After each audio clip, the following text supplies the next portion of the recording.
Well, welcome everyone. As we are waiting, why don't you share with us about yourself and chat? Also, feel free to put in your LinkedIn profile so we can all stay connected post event. And do start sharing questions as we get started. And I do have one request for all of you. Given that we're not able to do face-to-face meetings, if you guys can keep your cameras on, it'll be really nice to see all of you as we get the session started. So that's my ask for today. Thank you. Awesome. Should I dive in, guys? Apologies for the technical difficulties. There's our president. Hey, Meg, thanks for joining. We were wondering. Yeah, you know how Zoom can be. Well, welcome everyone, and thanks for joining us here today. Looks like it's a couple minutes after 6, so let's get started. First of all, thank you for joining. Welcome to all of our members who registered and are attending today, and also to all of those who are future or potential members. We hope we can continue to engage you in dialogue. For those of you who don't know, just a quick housekeeping, we have events every month still, even during COVID and virtually. So we're still having networking and educational events the second Thursday and third Thursday of every month. We'd also welcome feedback from today's session or just in general about what you guys are looking for and how we can support you. So be sure to fill out the survey at the end of the event, and we'll be sending that around shortly after the meeting is closed. Should we scooch forward to the next slide? So here's just a quick look at our current 2020 to 2021 board. Lots of these folks are on the call tonight. If you are interested in potentially volunteering for one of our teams, it's a great way to get experience and get engaged in the community. You can feel free to reach out to me or anyone you see on the screen here tonight. I'll have all of the board members who are present throw in their LinkedIn or connection info in the chat, and I'd welcome everyone else to do that as well, just to get to know each other, and feel free to contact us afterwards also. Go to the next slide. So also, you know, a little more detail on some of this information. If you're interested in sponsoring a fun event like this, we do have a sponsor for tonight's event, which I'll get to shortly. Feel free to reach out to Parna. She's actually going to be our moderator tonight. Also, you probably heard from her while I was scooching onto the call. Jen Focon is our VP of Membership. If you're interested in becoming a member, we'd love to have a conversation with you about how we can support that. And if you're interested in volunteering for one of our teams, you can reach out to me directly. Awesome. Well, without further ado, I'd like to thank our sponsor for tonight, Topos Labs. Really, Parna will dive in a little more about that, but thank you so much for sponsoring the event tonight. And Parna, without further ado, over to you. Thank you so much, Meg. And I echo what Meg just said. We are so grateful that you're all here on this lovely day here in Boston. In the chat, Gina, do you want to turn on the deck, if you don't mind? Thank you. All right, I can see you guys now. That's nice. Welcome, everyone. Now I feel like I'm in the same room with you, so please keep your cameras on. So thank you again for being here. We do have a really exciting conversation with amazing speakers today. So let me ask each of the speakers to introduce themselves first. So we have Chris Stephenson, Chris Willis. That could be confusing, so we'll have some fun with that. Dan and Stu. So I'm going to ask each of them to introduce themselves. If you wouldn't mind, Dan, should we start with you? Tell us a little bit about yourself. And also, if you wouldn't mind sharing something fun about yourself. Okay. Well, hi, everybody. I'm Dan Schutt. I just passed my 14-year mark at Fidelity Investments last week, and have been most of my time there in communications roles, internal and executive communications, but did a little bit of a pivot last year and took a new role. It was a newly created role leading content development and strategy for our global workplace investing program, which is essentially taking thought leadership, a lot of the thought leadership and insights that we've had here in the US around retirement readiness, financial well-being, total well-being, and bringing it to a more global audience, specifically some of our multinational clients. It's a fairly new program. We started just a couple of years ago with this program, and as I said, I joined last year. I know a lot of people, including Parna, from years ago. I've spent about 20 years in public relations firms before coming to Fidelity, and had the pleasure to work with Parna many, many years ago. So it was great to reconnect to work on this panel discussion.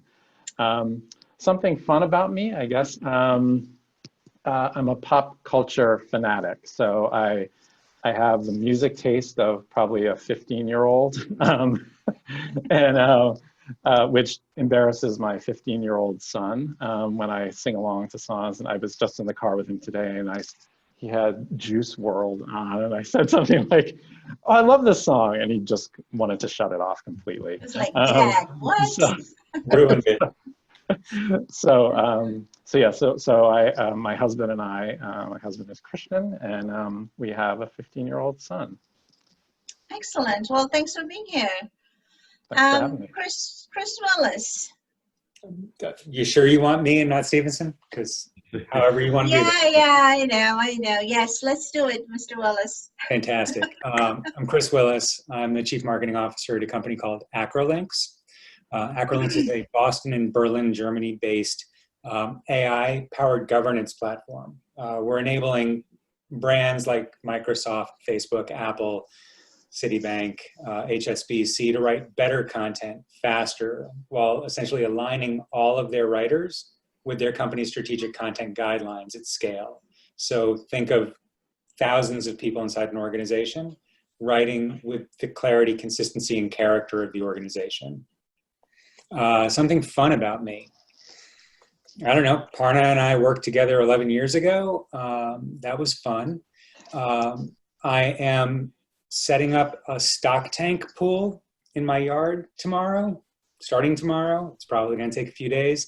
I tried to get somebody to come over and install a pool this season. That is not a thing that can happen during the pandemic. So an 8-foot diameter, 2-foot deep metal tank that you use to feed horses with.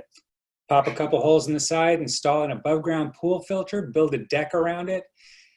And apparently it's a thing that up to 2 people or 4 children can float in. So yeah, I have never built a deck. That's why I think this is the fun part. I'll send pictures when we're done. It's either going to be awesome or it's going to get thrown out. Yeah, and we all will have our next meeting over there in your house. If it works out. Yeah, you got it. Thank you. Stu? Hi, I'm Stu Richards, and I'm the CEO of Bredin. We are, I want to say, Somerville-based, but we're not anymore, given that we're all home-based at the moment. So we're a Boston-based consultancy that helps companies to better understand and engage with the small to mid-sized business audience, or SMBs. And what we do for companies to help them, at the end of the day, to achieve their revenue objectives in the SMB space is either to conduct research to understand the mindset of SMBs or develop content. And we actually started out as a content shop and added research as a way to provide, really quick turn insights that we could share via content. So I'm really excited to be part of the panel and look forward to the conversation around that. In terms of fun, I don't know how fun it is. I'm sitting in my newly renovated basement. We had a sewerage pipe break a while ago, and it's finally been repaired and replaced, and it's where I get the best Wi-Fi in the house. And I guess a little more fun than that is we have a cabin up in Maine near Acadia National Park, which we try to escape in the summer, and that's where ideally I would be all summer if I could. But again, really excited about this panel and look forward to the conversation. Excellent. Thank you, Stu. Chris Stephenson? Okay, yes, thanks Parna for setting this up. You and Brandon Buzz Marketing and AMA have done an amazing job, much appreciated. And the downside is we didn't get to do it in person as we initially had hoped, but we'll take what we can get in this day and age, right? Chris Stephenson, 30 years background in technology and in starting companies and running them, managed services, AI-based technologies. Most recently, CEO of Topos Labs. We're an AI company, more specifically cognitive computing, which we can get into a little bit. So we have built a reading machine, an automated technology called Gracie, who reads and interprets human language, human text, and makes sense of it in a world that is highly unstructured. And so we apply to the content world in this way, and we can talk a little bit about that. Something interesting about me, I'm a second-degree black belt in Kung Fu, and I don't know what my belt is in guitar, but I would imagine it would be on the lower end. But I found them both confoundingly difficult and yet highly rewarding, so that gives you an insight into the masochistic nature of my existence. No, that's really great. Well, thank you all and welcome. So before we get started, I just wanted to share some fun facts with you guys. So many of you may know that 90% of the online data that was created today was actually created within 2 years. That was 2011 to 2012. In 2018, there were 2.5 quintillion bytes of data that was created every day. So 1 quintillion equals 18 zeros. I have to read the numbers so I don't get it wrong, so bear with me. So around that time, I was actually creating a keynote presentation for one of my executives, and I looked at that number and I said, I don't know, how do I make sense of like 2.5 quintillion? So I talked to one of my MIT engineers, these smart ones, and I said, help me understand what that is. So he did his math and he said 2.5 quintillion bytes of data equals 330 round trips to the moon. So that's like how much data we've been producing every day. The forecast in 2020 was that, and that was before COVID, the prediction was that we'll be creating 44 zettabytes of data. That's 21 zeros. I didn't go back to the MIT guy to say, okay, never mind however many round trips to the moon. But obviously, the point is we are creating a ton of content and a ton of data every day globally. And it's a combination of financial documents, social media, shopping platforms, automotive, you name it, there's a lot. And if you just look at the specifics, for example, we send 16 million text messages a minute. Over 600 photos are shared via Snapchat. About 188 million emails are shared every minute. So you get the idea. Why do we care with all those points that I just shared with you guys? Personally, I think, and maybe I'm wrong, majority of these content and data that's being produced, I feel we are doing it as marketers. We are kind of adding to this data deluge that we're seeing in the name of content marketing. So today we are going to focus on and hear from the experts on how do we break through this data, this digital clutter, so to speak. What kind of risks should be looking at, and if there's any impact that we've seen during the COVID, during the pandemic that we can learn from. So with that, let me start with you, Chris S.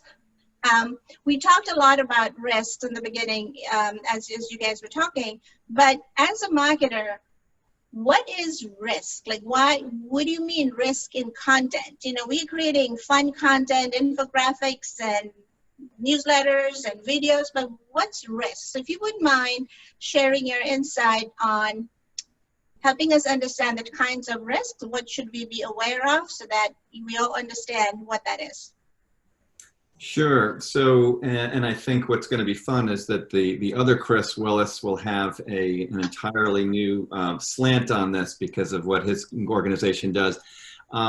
So we think about this in terms of just in one sense, one of the risks is just the creation of too much stuff and not having places for it. So we call this the data swamp. They were calling it data lakes for a while. We're now calling it a data swamp because one of the challenges and risks associated with just content in general is, where is all my stuff? How can I find it? Am I reinventing the wheel? So there's just a general lack of efficiency, if you will, around sort of what you talked about, the deluge of data and content that we are all creating.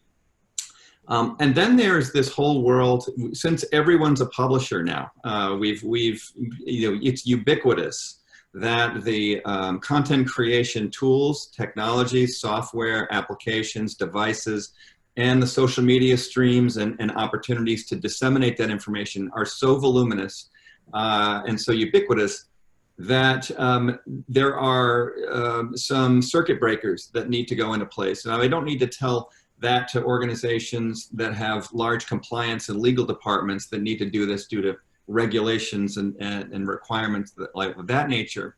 But it does underscore the fragmented world we live in terms of how easy it is to unintentionally offend certain demographics, certain groups, to say insensitive things, and then you've got the whole side of leakage of customer data that shouldn't be going out the door, that maybe got folded into another document. We've seen this happen quite a few times where you have proprietary insights of your customer data, that customer demographics that somehow get included into other internal documents and then get forwarded as part of a communication.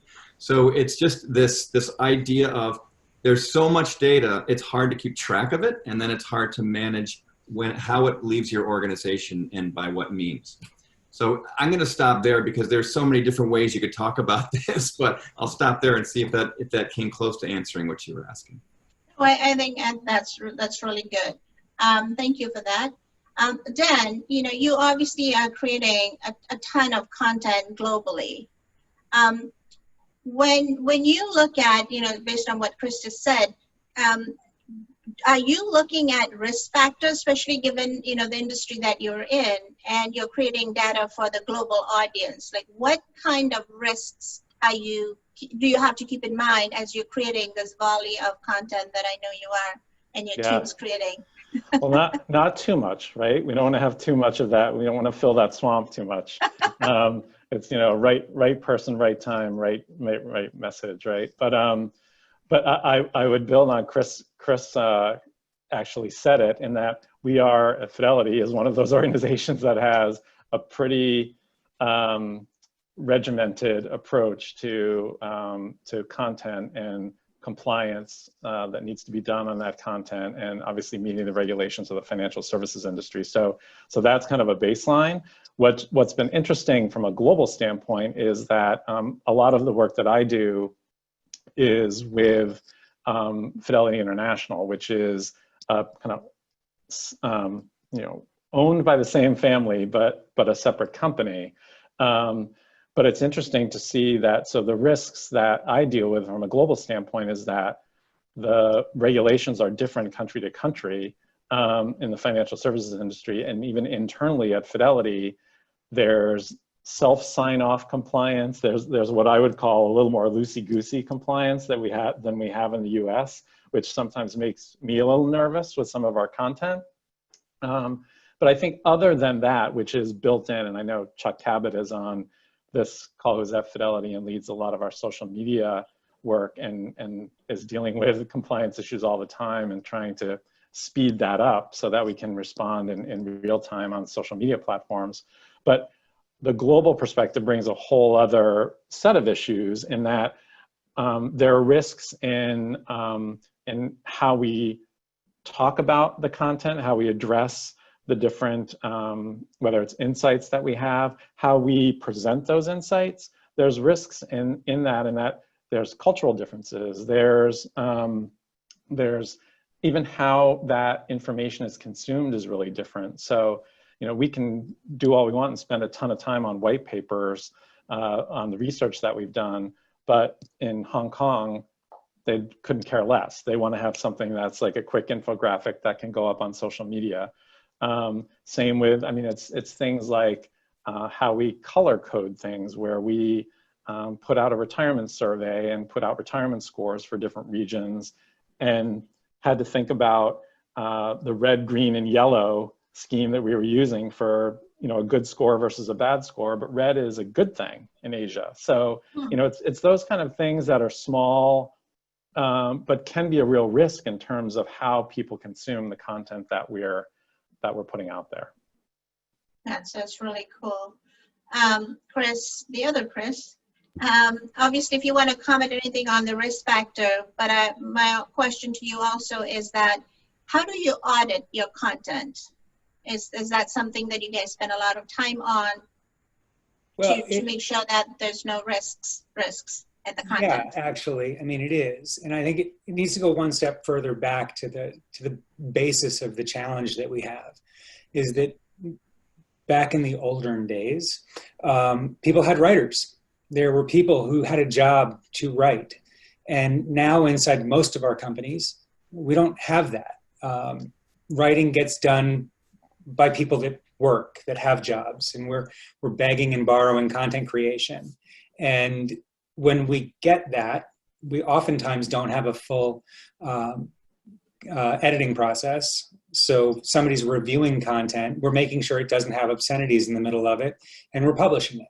And that's if we're lucky, it doesn't have obscenities in the middle of it, and we're publishing it. And that creates risk just as a basis of the beginning of the content creation process. From there, you run into the use of the content. Like, what are we designing this to do? And, you know, clarity affects the use of content. So if you're talking about product manuals, can I follow this? One of our customers is Philips Healthcare. And there's a podcast episode that actually launched today. You can find it if you can find me on LinkedIn. Anyway, Philips talks about the life or death situation of product manuals that support medical devices. Doctors use these. If doctors can't follow these, lives are at risk. That's real risk of content. And so from there, you start thinking about, okay, so we've built all this content that Parna talked about. Millions and gazillions and quadrillions of pieces of content across the world. And it sits there. And if you're, I mean, let's take Dan and financial services organization, you're a heavily regulated industry. You've created content under one set of regulations that existed yesterday. The world changed tomorrow, and you have repositories full of content. And now you have repositories full of risk. We have one customer that talks in terms of his job is to keep everybody out of prison. They go through and they do, to the point of the question, content audits to make sure that everything in their repository is safe. And they do that by essentially creating a rule set and comparing content to rules. And that's something that, I mean, is ridiculously challenging. Just going through the volume of content at scale that these organizations have, the need for automation is real in that space, to be able to go through and just rip through repositories, find regulatory issues, find compliance issues, find clarity, character issues, brand issues that can be corrected to make this content aligned with the business that we are today and the regulations that we live under today, not the company that we were yesterday. And that really goes for all of us. It doesn't matter if you're a bank or a pharmaceutical company or a software company. We all have repositories of content that were built yesterday. And yesterday's content is only good until it's not.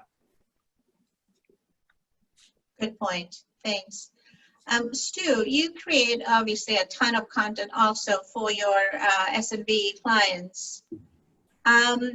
What kind of guidelines or parameters do you have to make sure their content is also compliant and risk-free, like we are talking about? Oh gosh, it's such a great question. There's so many components of risk to the content that we develop for our clients. There is the legal risk, of course, as Dan is very well aware of, for example, and especially for financial services clients, of providing fiduciary advice via content. You really want to be careful to say, hey, talk to your CPA, talk to your advisor to get specific actionable advice. But at the same time, you really do want to provide useful recommendations that they can follow without, putting your company in any state of legal liability. But I think on a kind of broader content development basis, one of the big risks we see is developing content that's simply not aligned with small to mid-sized business user preferences. So we do a lot of research around that. One of the biggest concerns that SMBs have with content is simply, is it comprehensible? So, do we, for example, use jargon that they might not be familiar with? It's really easy to do, especially for technology companies like SaaS, is second nature to so many companies. Small businesses, for the most part, don't understand what that terminology means. So you have to be really careful to use, without talking down to them, the kind of language that they will understand that's meaningful. Also, are you aligned with the ideal, kind of the prototype of the user that you have? So if you're trying to talk to an office manager versus an IT administrator versus a financial decision maker, are you addressing their concerns in a way that's relevant and germane? And at the same time, are you addressing their industry? Are you addressing their company size? So there's a lot of risk if you're developing content that's not aligned from a legal liability standpoint, from a terminology standpoint, from a relevance standpoint. And also, of course, from the client standpoint, are you correctly aligned with the sales cycle? So are you using the right level of awareness generation? Are you using the right formats when you're initially trying to educate prospects around the benefits of your offerings, for example, or a relationship with your organization? And are you helping them to better understand as they move through the sales cycle by using more and more explicit kind of features and benefits as you move them through the sales cycle, by sending them to the sales representative, for example, and really making it easy for them to understand how your offerings can benefit them and how they can go about purchasing. So there's a whole set of risks that we really try to avoid. And one of the ways that we do that, in addition, of course, to working with our clients' legal departments for review and approval, as well as marketing for tonality and all of that, but by continually researching among SMBs just to understand what's most relevant and, for example, what kind of formats and topics are most compelling to them. Oh, all great points. Thanks, Stu. So we just talked about this whole data delusion and trips to the moon and so on. A recent report by McKinsey, they said that because of the whole work from home mode, the pandemic, consumers and businesses, their digital adoption have vaulted 5 years forward, which means we have more people online. We are kind of in a hyper-connected world. Given the already huge amount of data that we have and more people that are in the digital world, what thoughts do you have about the types of content that we can create that would be more engaging? Like, you literally have to break through that digital clutter now, because everybody is trying to do digital marketing, more content, digital interaction. What thoughts do you guys have about, how do we break through that clutter? And now it's an open question. Any of you can start. Yeah, I mean, so you're hitting it on the head. For the last 7 years, we've been talking about this digital shift. And I mean, every single one of us has somehow sold something to somebody talking about this digital shift that's happening. And news for you, it's here. And we are now 100% reliant on what shows up in front of us on one of our several screens. And I think the biggest risk that is in that, and the way to cut through that, to be engaging, is to essentially be singular to your audience. And that, to my original point of how many people in your business write content, that's really difficult, because you've got all kinds of people writing in all kinds of different voices, saying all kinds of different things. And even for the best content organization with the best content governance, that's still a huge challenge. And this idea of a representative brand. Brand is your biggest asset in your business. And a fragmented brand can cost you tens of billions of dollars at a major enterprise in both the acquisition of new customers and the retention and entertainment of existing customers. And so this alignment idea that I talked about, that Stu talked about, that Chris talked about, bringing everything together to align to a model becomes the primary objective to create that engagement, because you're creating individual one-on-one relationships with essentially everybody that you're doing business with, and being able to personalize that experience at scale across multiple personas is a huge challenge, but is the differentiator that allows you to create that engagement that you're looking for. I think that's even more relevant with when you're talking about multiple audiences. So, I think that, we're creating content for policymakers, for clients, multinational clients, for, plan participants or members, as they call them, outside the US. So, and then there's also kind of the general, if you want to call it general public, sometimes, because we're feeding thought leadership content into the PR teams to get out to the media. So I think that, there's what's engaging, and I've talked a little bit about it earlier, what's engaging in some areas, in some countries is different. I point to an example of, we did a launch in Germany for retirement savings guidelines. And I was really surprised that they took our white paper, the marketing, printed it out and gave it out at client events, as opposed to, and as opposed to thinking about, let's tweet something or let's, whatever it is, making it more in a digital format. So there's even that to think about in some of the countries that I've been working in, and that there's still a little bit of a paper approach.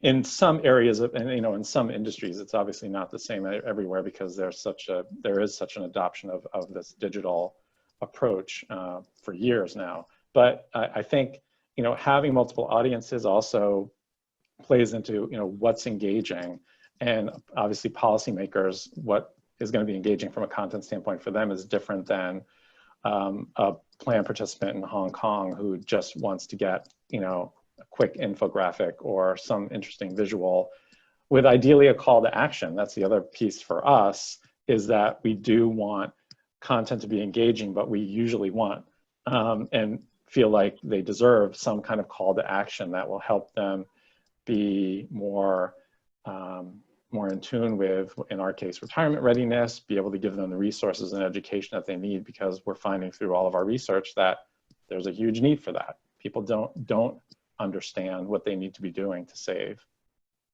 Yeah, I would agree with that. Oh, I'm sorry, go ahead, Chris.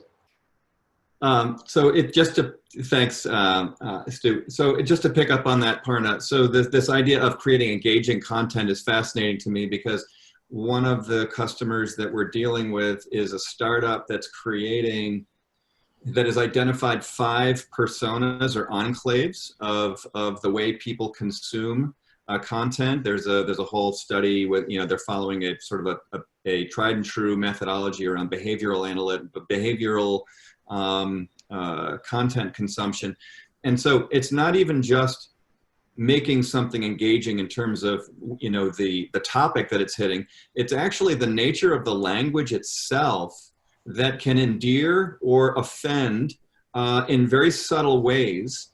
And so beyond, once you get them to click and to start reading, you can very rapidly, and it would be hard for humans to even recognize this, which is where AI and machine learning comes in, where you can identify the types of language that certain demographics will adhere to or cling to. And it's not even the topic so much as it is the nature of the words being used. So I just want to throw that in there, because it is directly applicable to the fact that so many of us are responsible for creating and pushing out content. And there are such a fragmented landscape now, more so than ever, that it's hard enough just to create interesting new topics and subjects, but then to think about the way in which those are being worded to not offend and or to And then you get into the concept of trying to please everybody, which you can't do, right? So these are really intricate and challenging problems, and this is where the world of artificial intelligence and machine learning can be applied and will need to be applied, because there's simply not enough hours in the day and enough people to be thinking about this stuff. Yeah, no, I would agree with that, Chris. I think the use of analytics, whether it's AI or other formats, is absolutely essential. And, we like to complement that with primary research as well on, again, we're kind of myopically focused on the small to mid-sized business audience, but it's really interesting to see how different they are. It is not at all a homogeneous audience. So, for example, the principals of the smallest businesses, we tend to think of them as under 20 employees. They tend to be a little older. They tend more to be baby boomers, and they tend to gravitate towards the written word, whereas principals of companies with 100 to 500 employees tend to be younger, and they tend to go to YouTube at pretty much every stage of the sales cycle. So really understanding, the format preferences that they have, again, whether it's via analytics or primary research, is absolutely essential to being able to stand out. Again, using the right tonality and verbiage, but also, really being relevant in terms of helping to communicate that you understand the business challenges that they have in their particular industry, and you can either provide advice or solutions that help in their particular domain. It's a really good point. Before I move to the next question, we kind of referred to AI quite a bit. Chris, if you wouldn't mind just explaining artificial intelligence, especially to us marketers, not the whole technology, that's for another day. But we talk about, democratizing artificial intelligence. Like, do you have to be a STEM professional, an engineer, to be able to use artificial intelligence? What's your thought on that? And then we'll move on to other questions, if you wouldn't mind clarifying. Sure. So,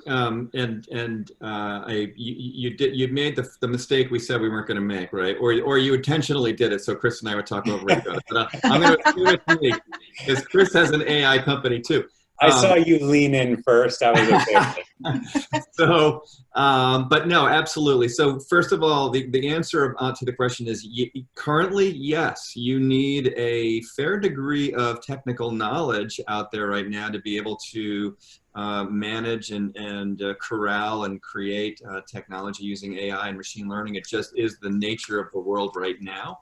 What we're trying to do as a business is create that democratization of AI and bring that to the analyst, to the person who's actually writing the piece. Again, as part of what Chris's company does as well, is put these tools in the hands of non-programmers, the people that need access to these up until recently very technical technologies to use, and making it accessible. I think that's going to really be needed in order to make them more useful across, you can't everyone can't hire a machine learning expert to be sitting on their shoulder to create these technologies. We've got to make them more accessible. I feel like we're in the Jiffy Lube moment where, everyone used to change their own oil.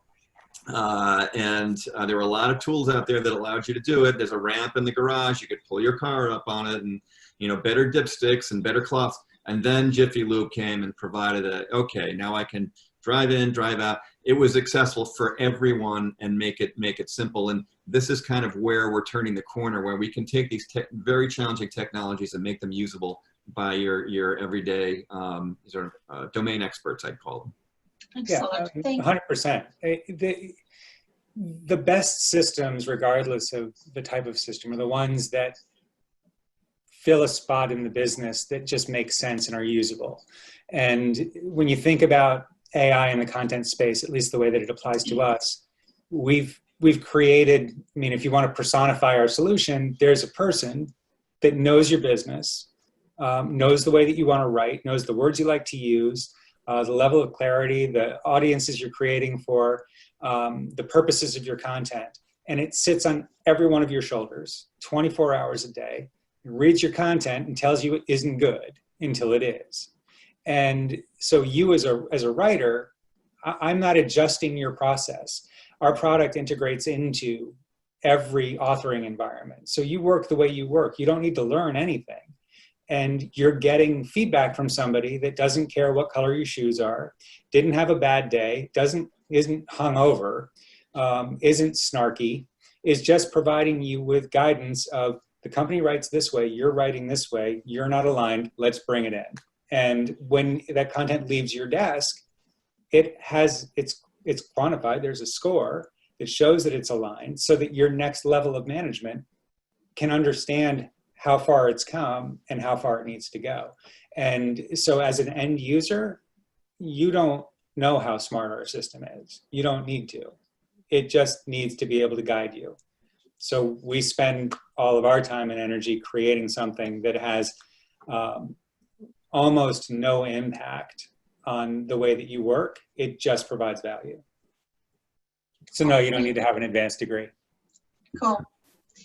All right, let's take some questions. One of the questions that I'm looking at is, what's next in the evolution of content creation? What skills or technology should we be learning about now to stay ahead? Any of you can take that. Sounds like we should be working with AI. Should we have Gracie should have been on this panel. Yeah. Well, I think it really comes down to, I mean, obviously Chris's company, mine, and others are actually in that suite of technologies that are part of trying to make that more accessible, so you don't need that anymore. I mean, I don't need to know how an iPhone works. I don't need to be a programmer to create the contact thing on my phone. I just know how to use a contact. This is how the world is going. So as a writer, your important thing is, who's my audience? How do I engage with them? How do I get the insights that tells me, you know, how I should be speaking and the tone of voice and all of that. And then I'll just do what I do. And so I think the challenge is closing that gap between bringing these tools to the average person who is really, you should not need to know artificial intelligence. You should just need to know your craft and get your way around. You know, I mean, there's no getting around using a mouse and a keyboard, but besides that, you ought to be able to create meaningful content and really understand the nature of the audience with new insights and analytics that should, as Chris said, just be someone over your shoulder that's guiding you through the process. I do think that, oh, sorry, Chris, go ahead. I mean, I think the technology that you need isn't technology about how to create content. The best writers in any organization right now are domain experts that understand your audience. And if you have the right support in your organization, whether it is software or manual process, you can take those two things, audience understanding and domain understanding, and turn that into great engaging content. If you lack those two things, that's a problem. That's where bad content is created and lives. And so the ability to have that framework to support people. I mean, my best writers at my last company were our product marketing people who were not native English speakers, didn't write in native English. Everything was very difficult to read. The framework that we needed to put in place supported bad writing that was created with an understanding of domain and audience. We could fix that middle piece. Can't fix the other two. I think the other component of it is, and there's actually another question that relates to it. Someone had asked about, you know, what other voices or expertise or capabilities should be brought in rather than the traditional in terms of, you know, going to marketing folks for content and going there. So I think that it's incredibly important right now, and I know we're trying to do this more, is to bring in different voices and different thoughts. So whether that's subject matter experts that maybe aren't completely aligned, in our case, to financial services, but they are more about wellness, or they're about, you know, they're all of the things that are creating for us what, you know, is going toward more of a total well-being, and financial wellness is part of that.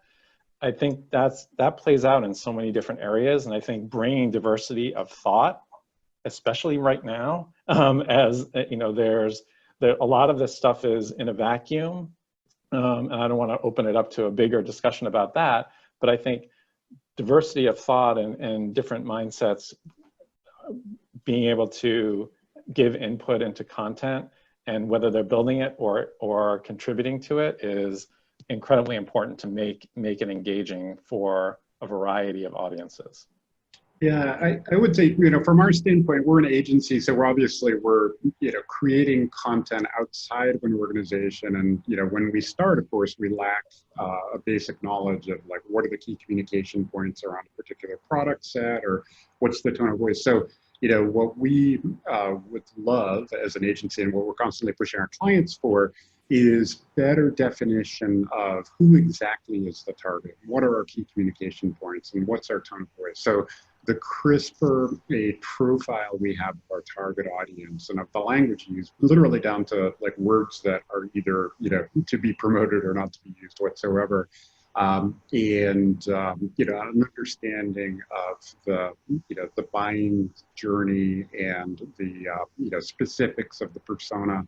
When we are given a really clear brief in terms of who the audience is, what the communication points are, and of course, to the degree that we can collaboratively develop a really crisp editorial calendar around what kind of topic, what kind of format, how's it going to be promoted, when is it going to be sunset, how do we measure success, then we can really succeed. That, of course, is all dependent on really an effective technology platform. But having those fundamentals in place are absolutely essential to developing any kind of effective content marketing program. Yeah, that makes total sense. Just going back to what Dan said, yes, we don't really want to talk about what's happening today because that's a much broader conversation. However, I guess I'd like to ask you guys, once COVID hit, whatever, 8 weeks or so ago, almost everything had to shut down. Like, we weren't sure what kind of content we were going to make. Companies were pulling ads, and car companies were pivoting to show empathy and so on. In your respective worlds, did you see a direct impact of what kind of content you were creating once the pandemic hit? And it's a two-part question. And what are you planning now that we're kind of entering the new era, so to speak? Pandemic is still there. We still have to be empathetic. People are still working from home. But what kind of guidelines are you giving your team to create content in kind of the new normal, the world of new normal? Yeah, if I can jump in on that. One of our clients has had us do a pulse or a snap poll kind of a survey. We've done 5 of them since the onset of the coronavirus. And the goal is to help them educate other small businesses on how their peers are coping, which is, one of the things that we find over and over and over again with small business research is that small business owners want to hear from their peers, other business owners, more than they want to hear from anybody else. And so if we can play back for them via research what other businesses are doing in terms of their hiring plans or benefit plans, or how they're limiting their expenses, or how they're going to reopen safely for customers and employees, that's really beneficial. And there is a huge halo effect in providing that kind of information, peer-driven information from a client to a business owner to help them cope and to get ideas from their peers as to how they can pivot from, for example, being a sit-down restaurant to providing, curbside delivery, or, other ways for them to think about making it through the pandemic.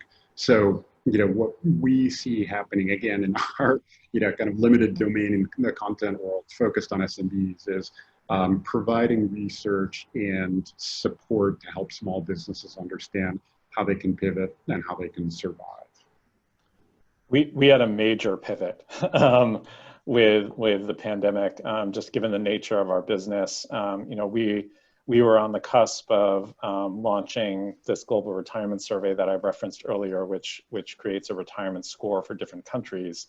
And so, we were going to be launching that in April, and essentially shut that down, given market volatility, given economic volatility. You don't want to be saying people need to be saving more when they're just trying to get food on the table and maybe furloughed or laid off. So major pivot, but also a major pivot in terms of content creation for helping people get through the pandemic, given what was happening with things like the CARES Act and others. So helping people understand their options, their withdrawal options, and there were a bunch of government things happening, legislation happening, but at the same time, people really started to look to us, and this happened not only in the U.S., but given the impact of the pandemic globally, we were doing a lot of work supporting content development in the UK specifically, and even in Hong Kong and Japan. So yeah, it was a major pivot that now we're starting to see. We've just had a couple countries launch the retirement survey, because it's, we also created this survey and score based on a bunch of different factors. So, we do have a lot of people asking, like, well, is it different now? And of course it is different for people who are close to retirement. We need to think about content that's going to be relevant to them, that can help them in a time of real impact. Yeah, we've seen sort of more globally a push to think through the words that companies use in their communication. There's a lot of language that has not been in the past seen as problematic, that now is seen as problematic. And as a part of our solution, which manages terminology, the call is to go in and identify that language and both remove it from past content and avoid it in future content. And it's sort of all over the place, and it's a moving target. But this focus on watching the words that we use, the language that we use, and matching that with our audiences, in addition to really rushing through a study that we've been doing that is leading towards the productization of empathy rating. So the ability to read content and rate the level of empathy in that content, because that's become a primary objective of a lot of organizations in the content, or in the content groups, is creating content that is seen as empathetic. And we have a group of PhDs right now that are working through the process of getting our software to read and understand and rate that, so that we can identify the level of empathy in a piece of content and then help to improve that, as is usually the case in desire. Because right now, words matter in many more ways than they did 3 months ago. And the ability to match that across an organization has become really important. Sure. Chris, do you have anything to add? Well, just that my sense is, and this isn't to brand an entire younger generation with this, but my sense is that there's been a little bit of a wink and a nod on the way the world works. A bit of, everything is made, poked fun at, and there's a sort of a meta of everything, and a snark that is kind of was the norm, and that has had to flip completely from, I think you really have to double think about the things that we used to take for granted might not be taken as seriously. So I can see, Chris, especially your company, that's a very big challenge. And of course, all of you, Dan, your content's probably a little bit more, straight and narrow for the most part and been locked down. But Stu, you guys might have had some edgier customers that I can imagine this affects all of you.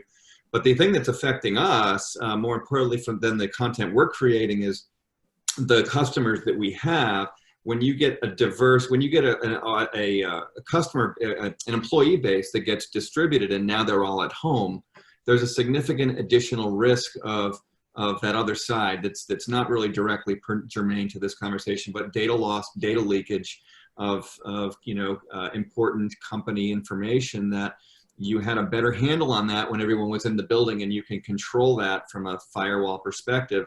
Suddenly those trade secrets and sensitive content can be unintentionally leaving the door. Again, not directly germane here, but it is content, and pandemic has created that as an additional layer of issue around security. And Chris, just to jump in on that, you raise a great point because not only has the coronavirus, of course, changed the focus of our content, but with the Black Lives Matter movement, we have to be hypersensitive to anything that might be potentially offensive in terms of content that we just wouldn't have thought about, just a year ago. So it adds another layer of complexity to making sure that what we're putting out is going to be equally useful to everyone and not offensive to any audience. Yeah, make sure. I think that's a conversation for maybe half a day or two a day, because there's so much going on, and as marketers we have to be so careful. And I think, as somebody said, it's not that words matter more today, but we just have to be more careful and the impact every word makes, because words probably could be misrepresented. So thanks for that insight. Since we are almost running out of time, let me end with one question to all of you. What tip would you give to a budding marketer who's getting ready to enter this very hyper-connected world where almost everything is remote?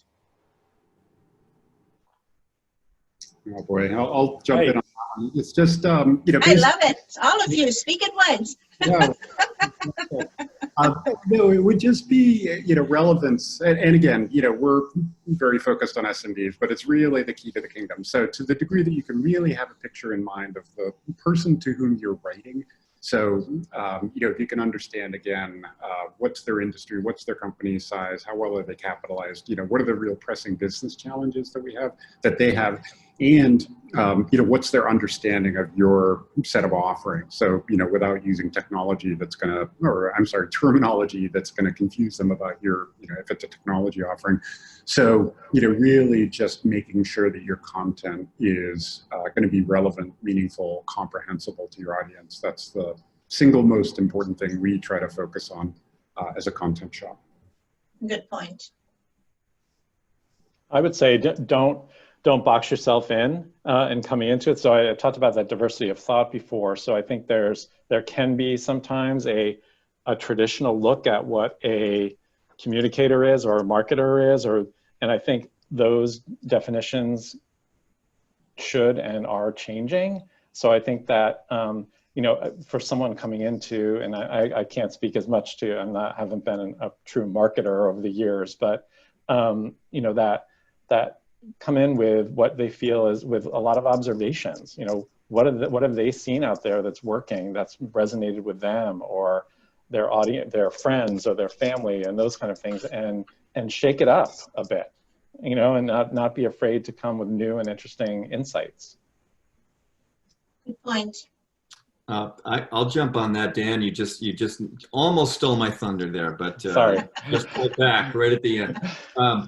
The first thing I was going to say is become an expert consumer of content, right? You understand what's out there and get a sense for what's working, what's not, and really just don't add to the problem. Recognize, be yourself a consumer of it and be an expert in it so that how to, again, flip the script, like Dan said, or to at least be cognizant. And then the second, does this need to be said? In a world where we're just creating too much junk, too much content just for clicks, really be thoughtful about the content you're creating. Because that alone will be more engaging if you just think twice, measure twice, cut once concept.